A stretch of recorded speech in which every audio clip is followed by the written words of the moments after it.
Guys, my name is Paul. If you haven't been to one of our classes, I taught the orchid class last month. So I'm going to teach you about insects and diseases, how to control them, and hopefully kind of what to expect this year without having a major freeze. We are seeing higher numbers of insects on plants. People coming in with mealybug and thrip damage, um, just all the fun little insects that start to pop their head up, especially after a fresh rain.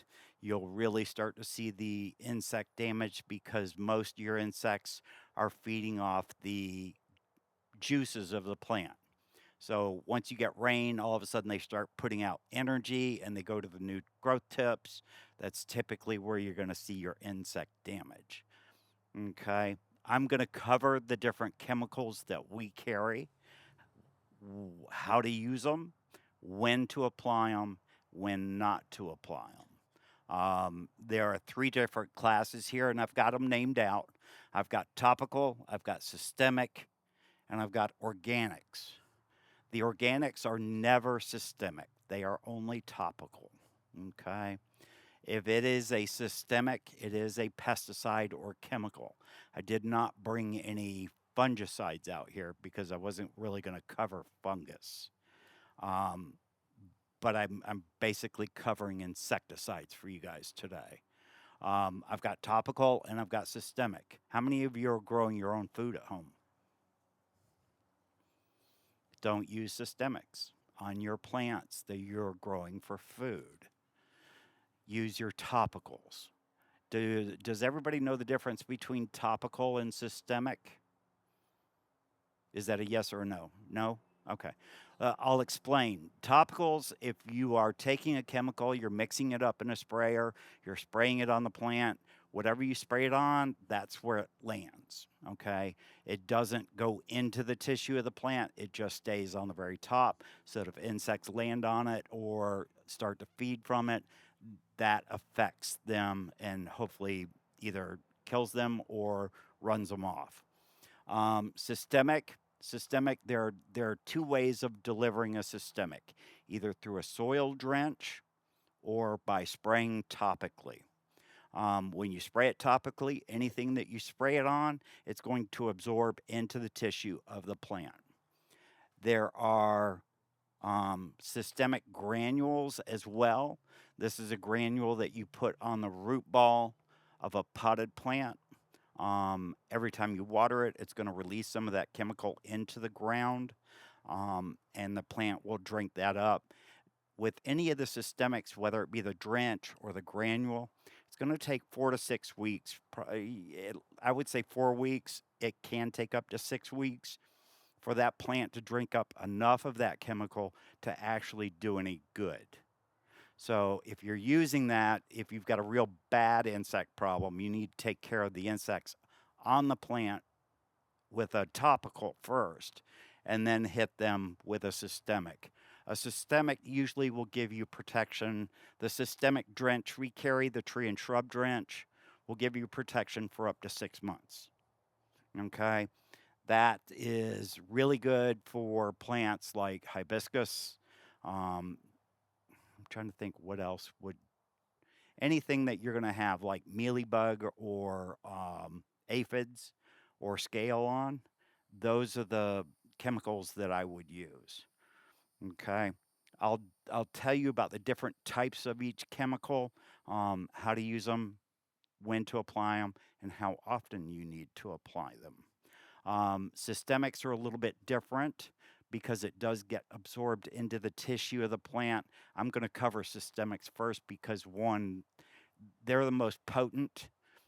They're the ones that are going to get the job done for you and give you some relief over the insects over a period of time. Um, there are two ways that we use them. That's either the soil drench or the granular. There is a way to spray them. I Let me see. Okay, These three chemicals are all the same. It's the same ingredient.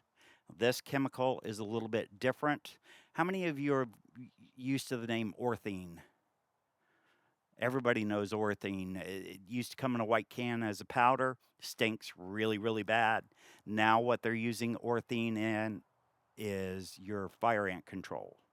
It's a white powder, you sprinkle it on the plants, and the ants will get it on them, take it down into the mound, and kill the whole mound. And it will literally do it overnight. It's wonderful. But it is a very strong chemical. This is the liquid form. So this is a liquid form. The chemical name is acephate. All right, acephate in the powder form stinks really bad, but it does its job. It works. If you've got problems with scale, which are little hard buttons on the bottom of the plant or on the stems, that hard button is hard to deliver a pesticide to because it's got a waxy coating. Okay. In order to get to that insect, you've got to get the poison into the plant where that insect is actually feeding off of that juice from the plant. That's what kills them. Now, with all insects, they have different developmental stages. So we call those stages instar stages. Nikki would probably be a little bit better at explaining that to you guys, but I'm going to try and cover it the best way I can. There are so many it depends on the insect. I know there are some insects that have like 11, 12 different instar stages. There are some that have 7 or 8.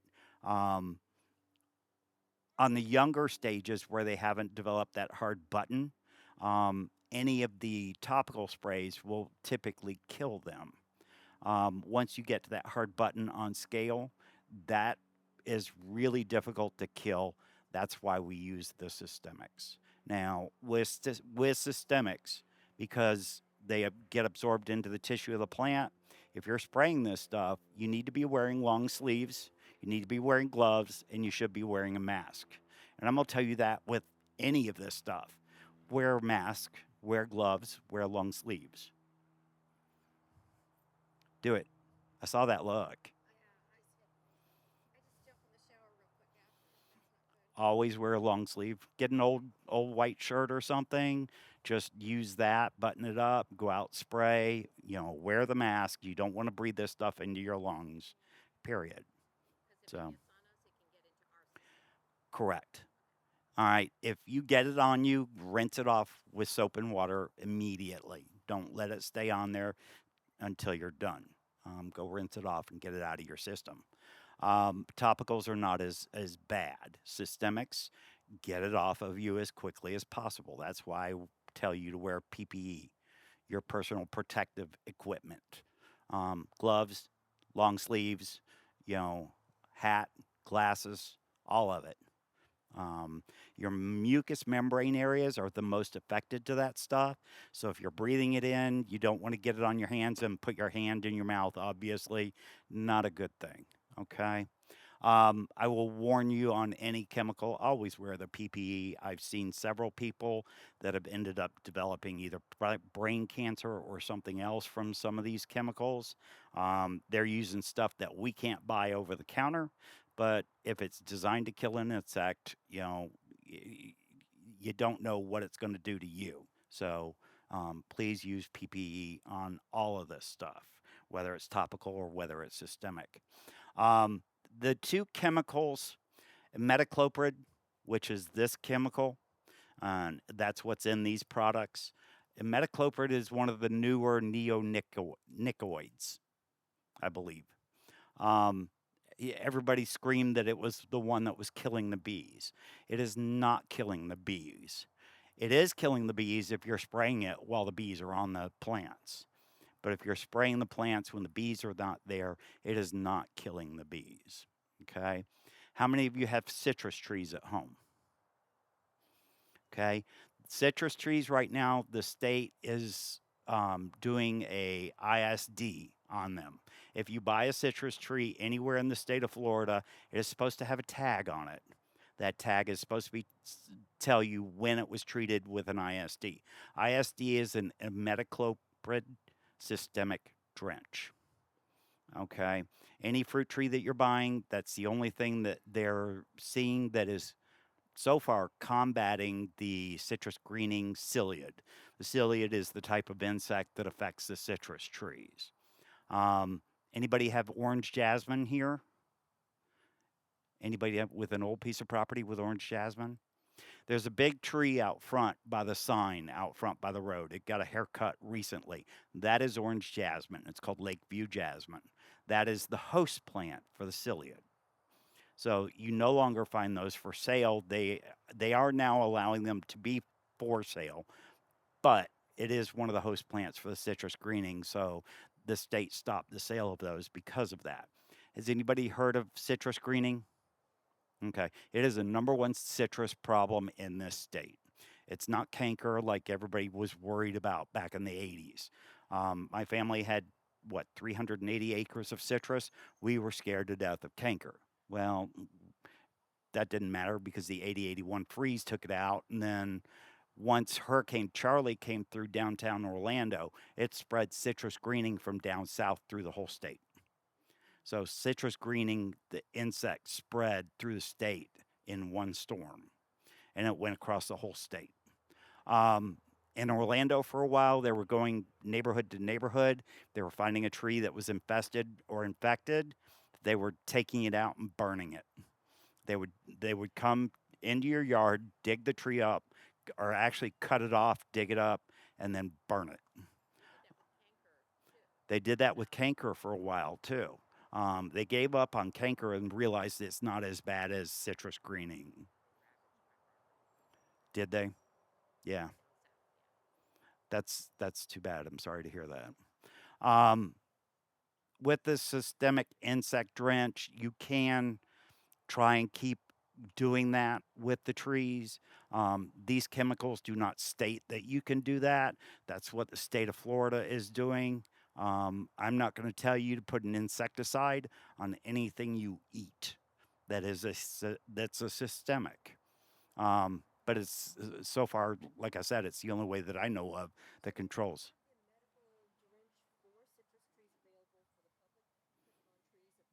They have not. They're just telling everybody that it's treated with an ISD. That doesn't even tell the whole story. So anywhere you go that sells citrus trees, there should be a tag on there that says it's treated with an ISD. Um, there are product liabilities. I cannot tell you to use that. It's not doesn't say anywhere on that bottle to use it on citrus trees.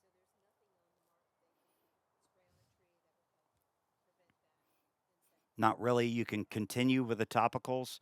Any of your topicals like malathion, you could try 7. I don't think 7 would touch it.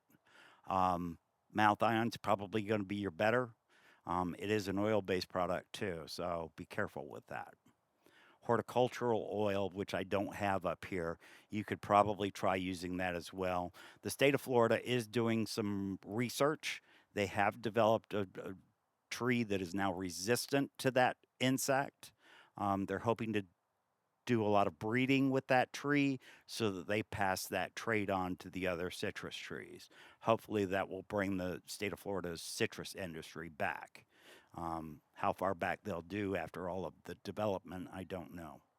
Um, Systemics, like I said, if you're using systemics, um, the drench will give you protection for up to 6 months.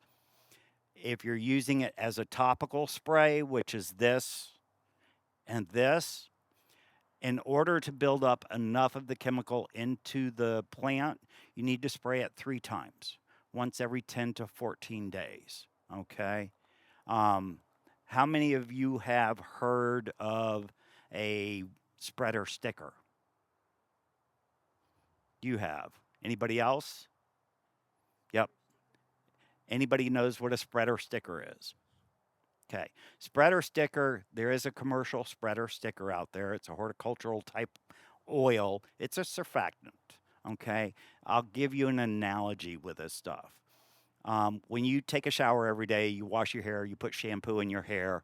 If you don't rinse that shampoo out of your hair at the end of your shower or while you're showering, you're going to have a film or a coating in your hair. All right. What the spreader sticker does is it mixes with the chemical in the water. When you spray it on the plant, it makes it stick on there so it doesn't drip off. It leaves it on there like the soap would stay in your hair. So it makes it 99% effective.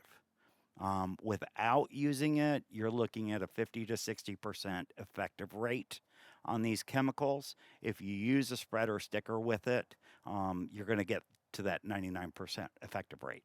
All right. This stuff works. I mean, it does its job. Um, I definitely suggest using it with any of the pesticides, whether they be organic. Well, not some of the organics. Some of the organics are a bacteria, so I don't suggest using it with them. But your topicals and your systemics here, yes, use it with them. Yes, ma'am. You mix up your pesticide. With this, I do not believe that this has any spreader sticker in with it.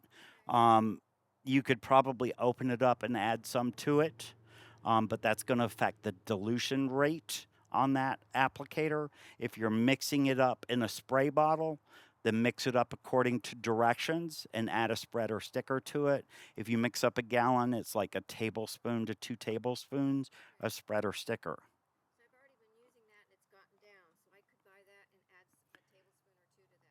Right. Don't add it directly to here, add it into your sprayer. Yeah. Add it into your sprayer, not into this. Oh, this? Yeah, you could add it about a tablespoon to it, shake it up, and see if it'll pull it through the system. Um, the the best way to do that is just hit them every 10 to 14 days. Make sure when you're spraying, just make sure you're spraying the top of the leaf and the underside of the leaf. Most of your insects are going to hide up underneath the leaves. A lot of the insects will go down to the pot and hide in the soil or in the pot too. So you need to spray that as well. Okay. Let's talk about the topicals. When I tell you it's a topical, you spray it on there. That's going to be malathion or 7. I do have permethrin in the gift shop. I didn't bring that one back. That is another topical. Permethrin is actually an organic. It's made from chrysanthemums. It is organic. It's not a real nasty pesticide. So it's one of the better ones. I think maybe I did bring it out. Nope, I didn't. So I thought I did. Oh well. Malathion has been around for decades. I mean, for a very long time. It is extremely smelly, but it does work. Um, Pardon me? Well, it's not diluted now. Oh, was it? Huh. I don't know. I didn't know about that. So in the state of Florida, I don't believe they ever diluted it. I think it's still the same strength. California got really strict with a lot of pesticides, so that's a whole nother ball game. Yeah. Well, let's talk about something too. If you're using the topicals, don't use the same thing every time. If you're using systemics, don't use the same thing every time. If you're treating one time for insects, go through with three spray applications. The next time you have to treat the plant, try a different chemical. Don't use the same thing over and over and over and over. Who knows why? They build up resistance. Yep, they'll build up immunity to that chemical. Yes, every insect. Well, lubbers, there's nothing you can do about that. Once they turn orange and yellow, no pesticide will kill them. If they're the juveniles, the little black ones, you can spray them with pesticides. It will kill them. Once you get to the adult stage, the only thing that kills them is the heel of your shoe or a pair of scissors. Lubber. It's a big orange and yellow grasshopper. The juveniles just hatched out within the last month. When they hatch out, you get a swarm of little black grasshoppers running everywhere. not green. These are black. Okay. Yep. Yeah, yellow stripe on them. Black. Well, it's the only grasshopper you're ever going to see that's black, and that's the juvenile leper. The only thing that will take care of them is you use a pesticide on them while they're juveniles. Once they reach the adult stage, the only thing that takes care of them is either plucking them off of a plant and cutting them in half, or stomping on them. So they're not a lot of fun. Luber, I believe. Is it two B's? Okay. So if you've not seen them, you're in the green. So you'll know if you've got them.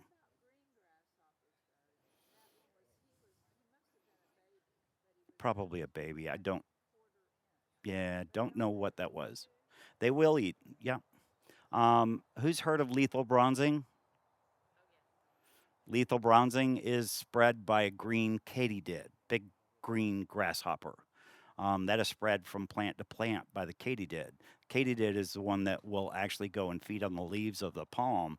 They're the ones that are spreading citrus greening, or not citrus greening, um, lethal bronzing with the palm trees. Okay. If you see a big green katydid, watch your palm trees. Yeah, it looks a little bit different than the regular grasshopper. I caught one here about a week and a half ago. The agricultural extension agent has to actually diagnose that. They can come out, they will do a test. I'm not sure how much the test costs now, but they will do it. If you're concerned about lethal bronzing, if you're not familiar with lethal bronzing affects palm trees. What it does is the new growth comes out brown and doesn't develop. Eventually, what happens is the heart of the palm will die, the rest of the fronds will die. Lethal bronzing also does a number on your tree because it clogs up all the um, what's the word I'm looking for? It clogs up the vascular system on the tree. The tree can't feed itself. So what happens is the heart dies off first, then the rest of it dies. Um, Everybody goes over the Barber Bridge to the museum. All right, you remember the three palm trees in the median on the bottom of the bridge? Those all got lethal bronzing. They all had to be taken out. So the lethal bronzing was all over the island there for a while and was spreading around pretty regularly. Um, Once the tree gets it, you can't cure it. There are pest control companies that will come out and say that they can do an inoculation. I'm not sure that that's true with that. If they tell you they want to do an inoculation on your palm trees, um, I'm not sure how good that is actually going to do. So once they're infected, if they're healthy, I would treat them with a systemic first, um, like a soil drench, and try and stay on top of it. So some of those palm trees can be really expensive.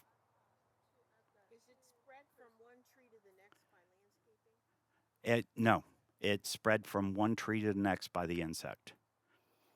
So it's not going to be spread by a landscaper coming and trimming from one tree to another. Um, if your landscaper is not taking care of his tools, you need to ask him if he's doing anything with his tools, if he's cleaning anything up or trimming anything, anyways. That's standard practice. If they're not sterilizing or cleaning their tools on a regular basis, start asking questions. So, um, okay, browned out and died.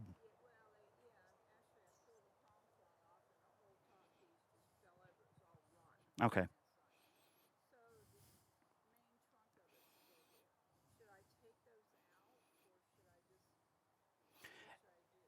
If the t- I'm if I'm understanding you correctly, the top heart of the palm came out.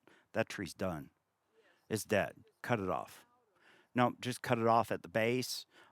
Did was it a one pot plant? But it was a multi truck plant. Both of the trunks died out. Okay, just cut them off at down at the ground level. Try not to cut into the other two um, trees in there. Just cut them off flush. Okay. Sometimes that's not always insects. Sometimes the other plants will outcompete one of the plants for nutrients. So it could have been a fungus too.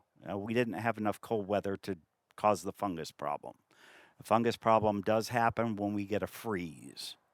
So once we get a freeze, then you get that heart of the palm where it freezes. The water gets in there, it freezes and expands, and it opens it up for fungus problems. So you can treat it. We do have the stuff here to treat it, um, but that's not insect. Okay. Let's talk about Sevin real quick. Sevin has been around for decades. It's an old standard use pesticide. It comes in a spray bottle or comes in a dust. If you are doing any vegetable gardening, this is probably one of the better things that you can use if you're using a topical. Now, I haven't touched on the organics. I like to go to organics when I'm doing a vegetable garden or fruit trees. Okay. I've covered the two things that I think most people come in and ask for on a regular basis. Um, a lot of you are going to notice this year that on the tender new growth of your plants, you're going to see a lot more insects this year because we didn't have that freeze. I'm already seeing people with plants. I saw a lady bring a picture in on a plumeria where the flower spike was covered with mealybugs. I've never seen a plumeria with mealybugs on it before. So I expect this year to be somewhat of a challenge. My go to, I just went through my orchid collection and sprayed them all with this. They got their first treatment about a week ago. They'll get their second treatment probably, I would say, Wednesday. So, Wednesday or Thursday, I'll give them that second treatment. Okay. Um, Insect damages, I'll show you some different insect damages on some of these plants that they brought up. I want to touch on more of your organics. How many of you have hibiscus at home? Everybody has hibiscus at home. Mealybugs are the big one, and then scale sometimes, but not as often as mealybugs. Mealybugs you're going to see on a plant where the new growth is. Um, oh, here's a good example.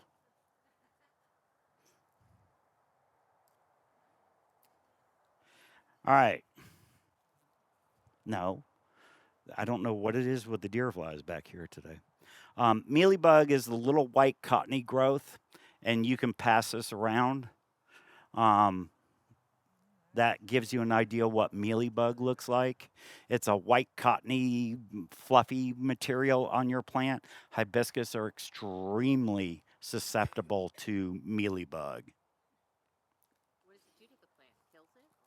It they drink the juices. They drink all the fluids from the plant. Most of your insects, there are different ways that they feed. Most of them have a mouth that will pierce into the flesh of the. There's an insect. There's a big old horsefly flying around here somewhere, guys. Sorry. They will pierce into the tissue and then drink the fluids. Thrips. Who knows what a thrip is? All right. Who knows what a no-see-um is? It's the same thing. Okay. No-see-ums are thrips. If you have oak trees, if you have grass, you've got thrips. Okay. There's no way getting around it. The state of Florida, you've got thrips. Thrips, it's a different insect. Georgia, can you do me a favor? Go to the front tree line, grab me a magnolia or a gardenia flower off of one of the standard trees and bring it back here. Thrips are like a little tiny black grain of rice. Um, the number one plant that you're going to see them on typically is a gardenia. Gardenias are a host plant for thrips. So there is a way to combat them. Unfortunately, they there's no way to really eradicate them. There are, I believe, 14 different species of thrip in the state of Florida. If I 14 different species of thrips. When you pick a gardenia off to bring it in your house and all those little bugs come out of it, are those thrips? Those are Oh, thrips. okay. Yep, the little black grains of rice are thrips. There's nothing you can do about it except you can spray with a systemic. Um, that's going to be your way to combat them. Um, who all has attended my orchid classes? Okay, you guys have heard me talk about soap. Okay, anytime that I'm using fertilizer on my plants, I'm adding soap to it. Soap is a good way to knock down thrips. Um, any soap that you add to your fertilizer mix, or if you want to just knock back thrips or small soft body insects, soapy water is the best way to get rid of them. It doesn't hurt the plant at all. Just don't use Dawn dishwashing soap. Okay. I use a liquid laundry soap like Tide. That's what I use. Oh, okay. So Palm Olive is good. Ajax is good. I don't like Dawn because um, it's a degreaser. You don't want to use anything that's a degreaser. Anything that's a degreaser is going to pull the natural oils off the plant. And if you use it with a pesticide or something that's an oil based pesticide, it's going to make the oil based pesticide bead up and it won't emulsify into the water column. Thank you.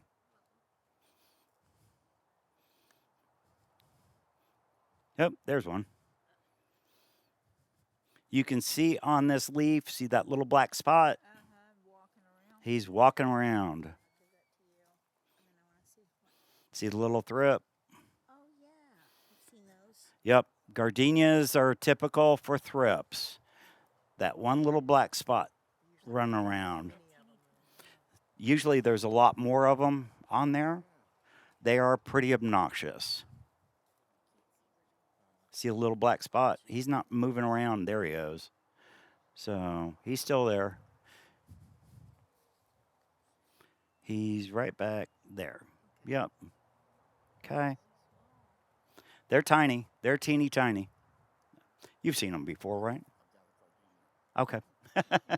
He goes, I've seen them. I've got a gardenia.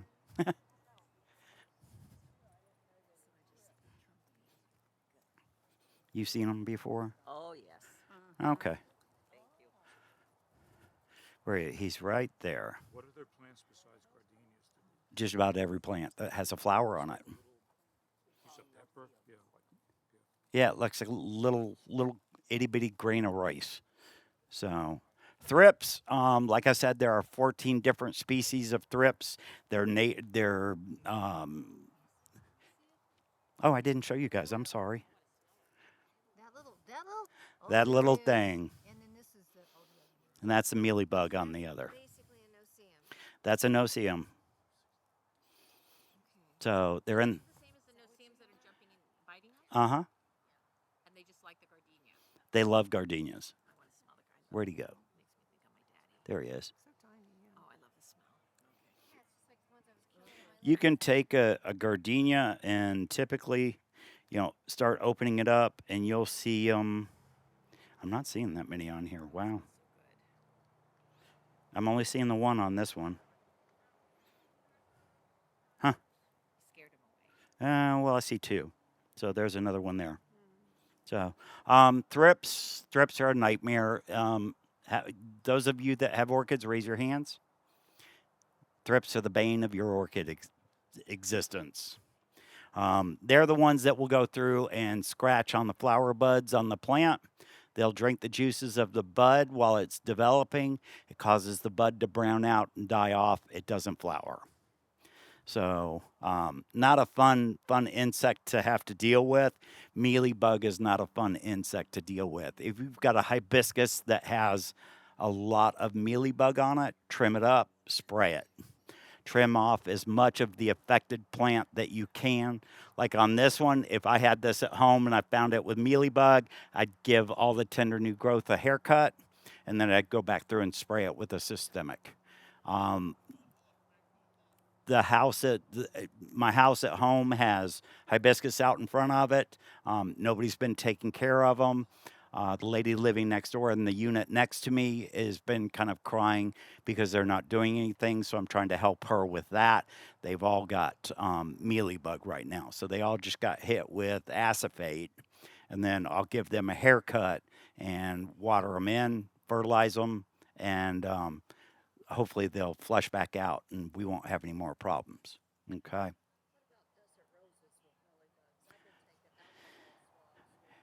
You can use alcohol, but it's not going to get rid of everything. A topical pesticide on desert rose is probably the better thing. You can use the organics, like neem oil. Just be careful when you start using any oil-based product. If you put it on in the early morning or in the middle of the afternoon, you're going to fry your plant. Late at night when it's cool so that no full sun is sitting on them. Okay. And you had a question. Little leaf notchers. How do we? They're the ones that making all those little holes in all our leaves on our. Is it a cutout or just a little hole? On one leaf, there's like maybe 50 little holes, 50 holes like circles. I would use a systemic on that. I'm not sure what exactly is causing that problem, but I'd use a systemic. I'd use either a soil drench or I'd use the hose and spray and just go through. Depends on the size of your plant. Depends on what you use too. If I have a customer that comes in that has a problem with insects and the plant is just covered, I will tell them use a spray and then use a drench or systemic product to get it back into the tissue. Deal with the insects that are there first and then go in and treat it for long-term health. And that's going to be using the soil drench, the tree and shrub drench, or the beads, the granular systemic. Okay. Let's talk. I'm not as good with the organics, but I'm going to try and touch on them. How many of you have gardenias again? Okay. Do you have them in the ground or in a pot? Okay. Are they grafted?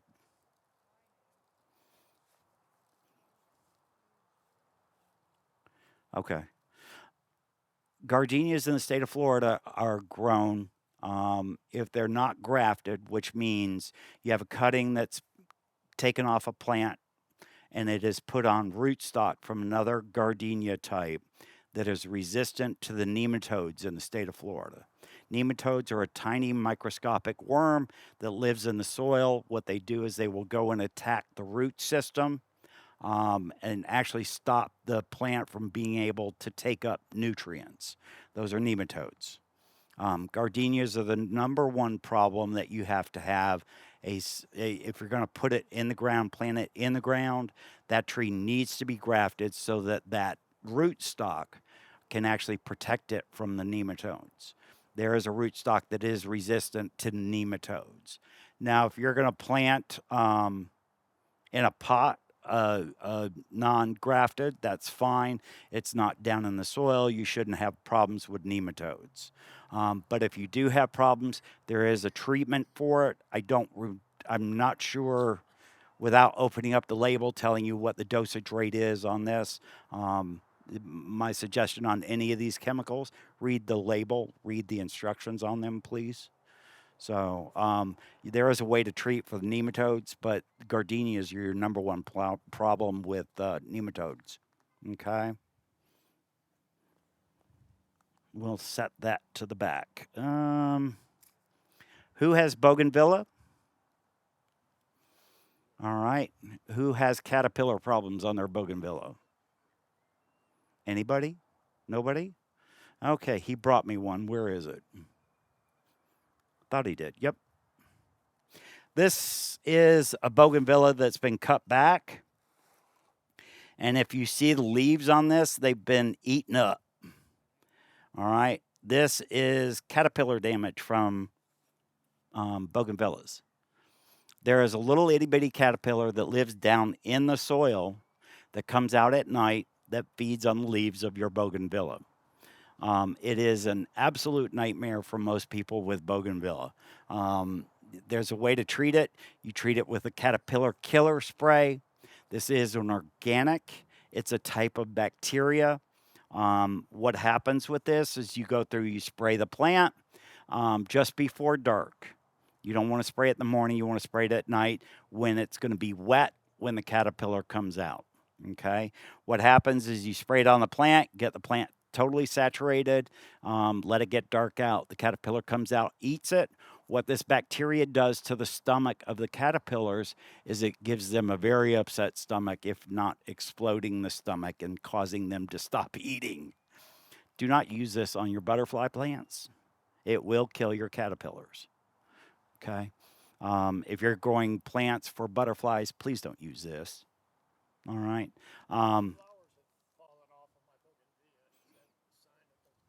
No. If the flowers fall off, that means it needs a slight haircut. Cut the tips off, fertilize it, water it in, water it until you get new growth. Once it gets new growth, you withhold water to the point where it wilts. That will get that new growth to color back up. Okay. Bougainvillea are typically used to drying or living in a drier, arid climate. They don't like to be wet all the time. If they are wet all the time, you're going to have a green bush. You'll never get color. I can give you an example. I had a friend in Orlando that had one down by the lake next to the fence. The thing was always green. It never flowered. Hurricane came through, knocked it over, blew it over. So we dug it up, transplanted it, put it up higher in the yard, away from the lake. She had it actually planted within 6 feet of the lake. So it was wet. Probably. Yeah, probably. Once we moved it up into the side yard, got it planted, got it established. Thing always had color on it after that.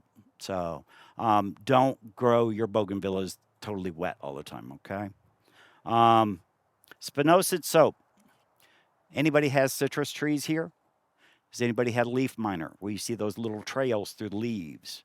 Spinosad soap is your only product that is going to reach the caterpillar in between the leaves and take care of them. Okay? That leaf miner is really, really hard to kill with conventional pesticides. It's hard to get the pesticide to them to do the job. Spinosad soap goes right to it. It is it's another form of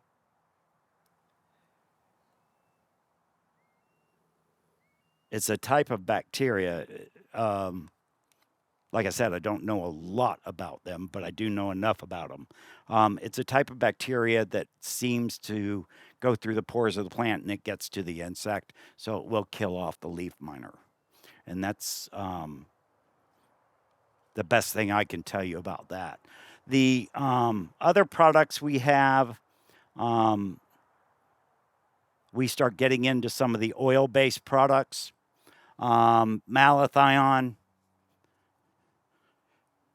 This is an oil-based product, as are the Fertilome Neem. Neem is an oil base. Your triple action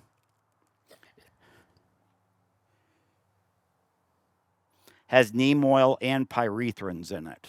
The neem oil, remember, is an oil. It doesn't tend to mix well with water. Anybody that makes their own salad dressings, oil and water just don't mix. Well, they don't. The Organicide is sesame oil. Okay. With these products, when you're using them, please make sure that you're shaking them up on a regular basis. With the neem oil, I had somebody that came to one of our orchid seminars at the Orchid Society, talked about using neem. He said he used Palmolive soap. It tended to emulsify the neem oil into the water column where you didn't have to shake it up as often when you were using it. Straight neem, I'm not sure if this is diluted or if this is straight neem. There's other ingredients, so it is diluted. It's really tough to get the oil and water mixture up. So when you are using it, make sure you're shaking it up before you use it and spray it. Make sure that you're, emulsifying it into the water column so that it does some good. Neem oil, what neem oil does is it basically smothers the insects, so it stops them from breathing and they stop eating as well. It's not really a pesticide, it basically kills them and smothers their what I would call breathing tubes. Insects don't have lungs like you and I do. They have pores through the hard keratin shell, and that's how they breathe. So when you use something, you cover or clog up those holes, causes them to suffocate, and they die. Okay, that's what your oil products are doing. That's what soap will do as well. All right. Using these, I will tell you, be really careful, especially during the hot parts of the year. Watch your sun because your sun is still moving in the sky. It's always going to be moving. So if you're putting it on a plant, you think, oh, this week it's fine. And you go out there and you have to spray it again. And you don't think that the sun isn't changed and it's not hitting that plant. You can cook your plant very quickly with neem oil. I use it only at night if I have to. But typically, because I'm using the heavy duty stuff most of the time, I don't ever go that route. So I believe in the systemics. I just am a little more cautious with them.